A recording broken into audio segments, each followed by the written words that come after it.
है एक बार फिर से आपका आनंद क्लासेस में। हमारा अगला टॉपिक है वो है लॉ ऑफ कांस्टेंट कंपोजिशन। तो हमारे पास लॉ ऑफ कांस्टेंट कंपोजिशन क्या कहता है, ये एक्चुअली प्राउस्ट एक साइंटिस्ट रहे थे, उनके द्वारा दिया गया था।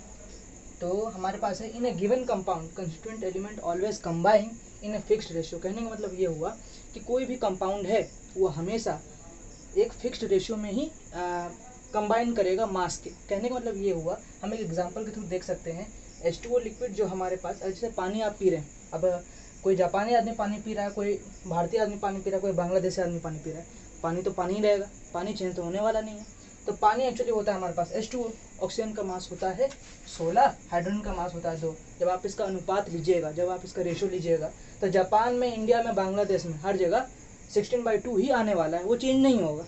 ठीक, यानी कि हम कहीं से भी H2O बना लें। अब H2O हमारे पास मल्टीपल रिएक्शन से भी तैयार हो सकता है, बहुत सारे रिएक्शंस हम कराएंगे तो उसमें भी H2O as a side compound बनता है। जैसे कि मैंने एक एग्जांपल लिया था हाइड्रोकार्बन को, जब हम कंबशन करते हैं तो हाइड्रोकार्बन का जब आप कंबशन कीजिएगा ऑक्सीजन के प्रेजेंस में, तो भी यहाँ पे H2O बनता है, H2O + CO2 बनता है।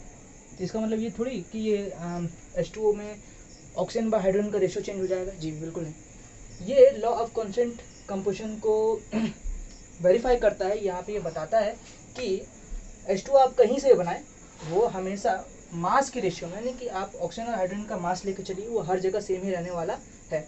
इसमें एक एक्सेप्शन केस आता है। ऐसे मल्टीपल एग्जांपल हमारे सामने हैं, जैसे कि PH3 ले लीजिए, जो कंपाउंड आपको लेना है ले लीजिए, K2Cr2O7 ले लीजिए, KMnO4 ले लीजिए, PCl5 ले लीजिए, PCl3 ले लीजिए। जितना कंपाउंड है केमिस्ट्री में, जापान में अगर उसका रेशियो उतना है तो भारत में भी वही रहेगा, USA में भी वही रहेगा, वो चेंज नहीं होने वाला है।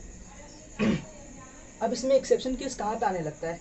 It is not applicable if different isotopes of an element are taken. अब हम वाटर की जगह पे हैवी वाटर ले लें। अब जैसे कि यहाँ पे H2O हमारे पास देख रखा है, यहाँ पे हमने ऑक्सीजन का आइसोटोप ले लिया। अब एक्चुअली हम यहाँ पे अगर H2O ही ले लें, H2O ले लें और D2O का मान कर लें, तो H2O का यहाँ पे हो जाएगा 16:2 और ये हो जाएगा 16:4। डी का मास होता है 2। तो यहाँ पे आइसोटोप्स नहीं आने चाहिए, यहाँ पे आइसोटोप्स नहीं आना चाहिए, अदरवाइज ये एक्सेप्शन केस में चल रहा है, यही एक्सेप्शन होता है इसके अंदर। और दूसरा जो होता है, ये लॉ एप्लीकेबल नहीं होगा नॉन स्टोइकियोमेट्रिक कंपाउंड में। एक्चुअली इस चीज़ का वर्णन हमको मिलता है क्लास 12th के सॉलिड स्टेट में, यहाँ पर नहीं मिलेगा। F is 0.93 times O, Ti is 1.7 times O। ये देखने में थोड़ा अजीब लग रहा है, लेकिन ऐसा होता है क्योंकि इसमें कुछ पर्टिकुलर डिफेक्ट्स आने लगते हैं, और वही डिफेक्ट्स के कारण ये 1.7, 0.93 वगैरह जैसा चीज़ हम लोग को देखने को मिलता है। इसके बाद हम इसके ऊपर कुछ सवाल देखेंगे तो ये और ज़्यादा अच्छे से क्लियर होगा। तो हमारा अगला सवाल है इस तरीके से, specify whether law of constant composition is valid और not. Law of constant composition इसके ऊपर अप्लाई होगा कि नहीं होगा, इसके ऊपर हमको देखना है। जैसे पहला देखिए, H2O ये तीनों का तीनों देकर रखा है, लेकिन H2 हाइड्रोजन का यहाँ पे आइसोटोप का नहीं। देखिए यहाँ पे इसका मास नंबर देकर रखा है 1, इसका 2, ये एक्चुअली 3, यानी कि ये अलग अलग टाइप के आइसोटोप्स हैं। तो यहाँ पे लॉ ऑफ कांस्टेंट कंपोजिशन नहीं लगेगा, क्योंकि हमने बताया था एक्सेप्शन में law of constant composition isotope से वेरी नहीं करता है, क्योंकि वो वहाँ पर ये हो जाएगा। एक्चुअली इसका रेशियो अगर निकालिएगा तो हो जाएगा 16/2 is to 16/6 is to 16 ये हो जाएगा, सॉरी ये 16/4 एंड 16/6। तो ये तीनों का तीनों एक्चुअली सेम नहीं है, इस कारण से लॉ ऑफ कांस्टेंट कंपोजिशन इस पर एप्लीकेबल नहीं होगा। अब दूसरा है H2O due to hydrocarbon combustion. जब हम लोग हाइड्रोकार्बन को कंबशन करते हैं, यानी कि इसको जलाते हैं, तो इसको जलाने से हमने कहा था CO2 + H2O बनता है, H2O 1 वाला। अब जब हम लोग H2O2 को डिकम्पोज कराते हैं, जब यानी कि हाइड्रोजन पेरोक्साइड जब डिकम्पोज कर यानी कि सड़ेगा, तो बनाता है ये O2 + H2O वापस से 1। उसके बाद water of crystallization, actually Na2CO3.10H2O, ये जो 10H2O यहाँ पर लिखा हुआ है, इसी को कहते हैं वाटर ऑफ क्रिस्टलाइजेशन। इसको हीट करेंगे तो हमारे पास आता है NO2CO3 + 10 times of H2, 10 H2O के मॉलिक्यूल्स आ जाएंगे। तो यहाँ पर देखिए सभी के सभी जो H2O यहाँ से हम लोग के पास आ रहे हैं, वो सब के ऊपर वो सभी के सभी एक ही हैं, और सबका कंबशन निकालिए तो 16:2, 16:2 और 16:2 ही आएगा, यानी कि ये लॉ ऑफ कांस्टेंट कंबशन को मानता है। ये वही बात हो गया, ये भारत वाला, ये पाकिस्तान वाला, ये चाइना वाला, तो ये सब H2O जो कहीं का भी हो वो सभी का सभी वैलिड होता है, यानी कि अगर वो सेम कंपोजिशन में हो तो फिर हम कहेंगे कि वो लॉ ऑफ कांस्टेंट कंबशन को फॉलो कर रहा है। तो हमारे तो तीसरा जो है वो Fe 0.93 हो, Fe 0.07 हो। अब सबसे पहला बात, इसका तो कंपोजिशन ही सेम नहीं होगा, क्योंकि देख लीजिए इसका मास 17 है, इसका मास 56 है, लेकिन 0.93 मॉलिक्यूल्स है इसका। यहाँ पर ये 17 है लेकिन इसका 0.07 मॉलिक्यूल है।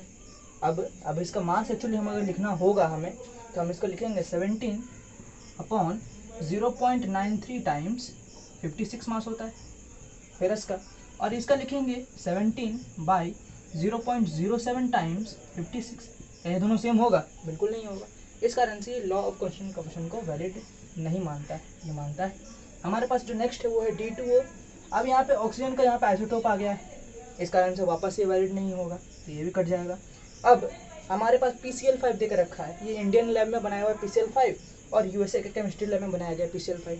हमने क्या बोला, वो कंपाउंड शायद कहीं का भी बना हो, लेकिन उसका मास रेशियो जो आता है हर जगह सेम आता है। ये बात को ध्यान रखना है कि वो आइसोटोप नहीं होना चाहिए, ना ही वो नॉन स्टियोकोमेटिक कंपाउंड मतलब इस टाइप के कंपाउंड्स नहीं होने चाहिए, बाकी सब सही है। How many different molecules of CO2 can be found using, हमारे पास ये कार्बन के 2 आइसोटोप्स देके रखे हैं, C12 C13, और ऑक्सीजन के 2 दे रखे हैं, O16 और O17। जैसा कि हमने लॉ ऑफ कांस्टेंट कंपोजिशन में पढ़ा था, तो उससे हमने एक्चुअली क्या डिराइव किया, एक्चुअली क्या सीखा हमने कि जो कंपाउंड होते हैं CO2, आप इंडिया में लें, बांग्लादेश में लें, जापान में कहीं भी लें, वो एक कांस्टेंट कंपोजिशन पे होते हैं। तो यहाँ पे कंपोजिशन के बेस्ड पर क्वेश्चन पूछा है कि हाउ मेनी डिफरेंट मॉलिक्यूल बना सकते हैं। तो एक्चुअली यहाँ पर परमुटेशन कम्बिनेशन करने की ज़रूरत है। कहने का मतलब कि अलग अलग ग्रुप बनाने की कोशिश करेंगे कि CO2 कैसे कैसे बन सकता है। अब क्या करते हैं, C12 का जो है, अब एक्चुअली हम लेते हैं C12 और ऑक्सीजन O2 ले लेते हैं केवल 16 का, तो ये हमारा पहला कंपाउंड बन गया। उसके बाद क्या करते हैं, एक C13 ले लेते हैं और ऑक्सीजन दोनों का दोनों ले लेते हैं 16 का। उसके बाद क्या करते हैं, कार्बन वापस से 12 का ही लेते हैं और ऑक्सीजन जो ले लेते हैं वो 17 वाला ले लेते हैं। कार्बन अब यहाँ पे हम 13 वाला ले लेते हैं, यहाँ पर जो ऑक्सीजन दोनों का दोनों है वो 17 वाला ले लेते हैं। और CO2 बनाने का भी और भी ढंग है, क्या करेंगे, C12 ले लेंगे, ऑक्सीजन एक बार 16 वाला ले लेंगे, ऑक्सीजन एक बार 17 वाला ले लेंगे। ये दोनों अलग अलग नहीं है, लेकिन ये मिक्सचर से बनता है। एक्चुअली CO2 बनता है, CO2 का स्ट्रक्चर इस तरह से होता है, ये हम लोग केमिकल बॉन्डिंग में पढ़ेंगे। CO2 कार्बन से 2 जगह से जुड़ा हुआ रहता है, तो एक बार यहाँ पे 16 ले लीजिए, एक बार 17 ले लीजिए, तो वही सेम टू सेम कंपाउंड यही कार्बन रिप्रेजेंबल कर रहा होगा, ठीक है, 12 हो जाएगा। उसी भांति इसको कहेंगे कार्बन 13, ये O17 और ये हो जाएगा O16। बाकी तो हम ये चीज़ यहाँ पे अप्लाई कर ही सकते हैं, इसमें कन्फ्यूज़न थोड़ा हो सकता था। कार्बन 13 ये हो जाएगा O16 और O17। तो टोटल का टोटल हमारे पास यहाँ पे 6 कंपाउंड्स पॉसिबल हो पा रहे हैं